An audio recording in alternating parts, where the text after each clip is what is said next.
जब बंदूक से गोली छोड़ी जाती है, ठीक, तो बंदूक जिस वेग से पीछे की ओर जाती है उसे क्या कहते हैं?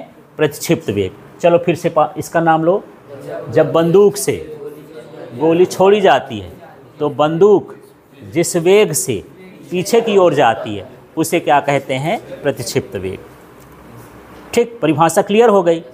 अब यहाँ चित्र के बारे में कि माना गोली का वेग स्मॉल v, द्रव्यमान स्मॉल m, ये स्मॉल स्मॉल लिखा है, छोटी है तो स्मॉल स्मॉल लिख दिए, और बंदूक का वेग v और बंदूक का द्रव्यमान m है। चारों चीज़ समझ में आ गई? हाँ, क्या लिखोगे ये? बंदूक का वेग v, बंदूक का द्रव्यमान m, गोली का द्रव्यमान स्मॉल m, और उस गोली का वेग v है। ठीक है, क्लियर हो गया इतना। अब यहाँ पर कुछ नहीं, संवेग संरक्षण का सिद्धांत लगाना है। कितना? संवेग संरक्षण के सिद्धांत से।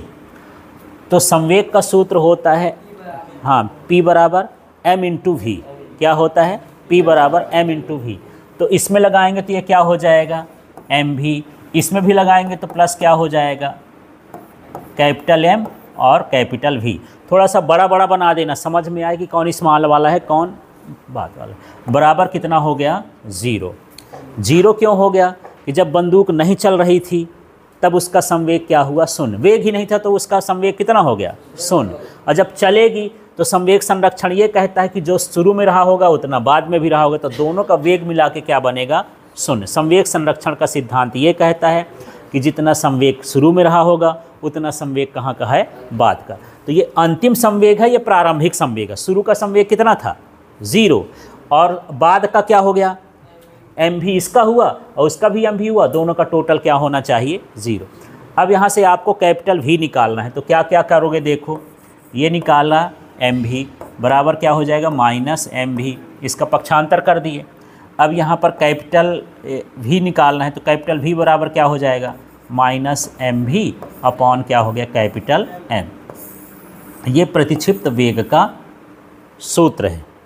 ठीक है, यहाँ कैपिटल M ये बताता है कि यदि ये मान ज़्यादा रहे, M का मान क्या रहे? ज़्यादा, तो V का मान क्या रहेगा?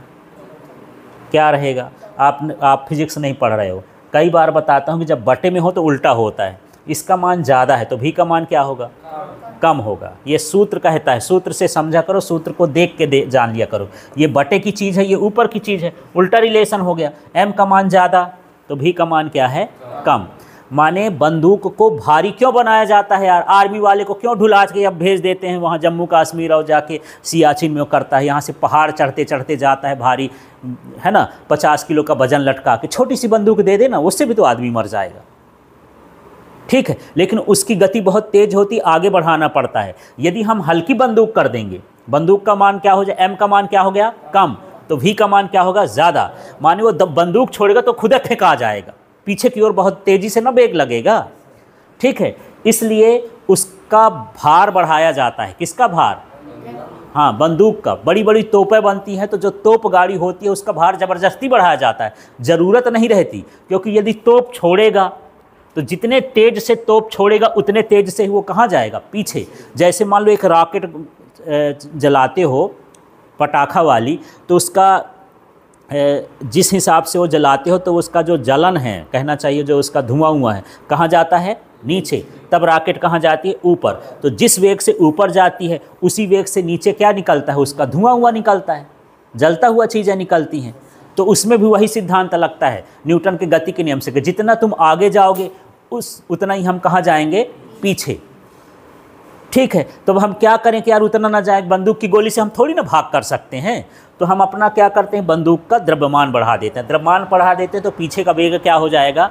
कम हो जाएगा, है ना, और उसको कम झटका लगे, कम दूरी तक जाना पड़ेगा। तो ये लाइन समझ में आ गई।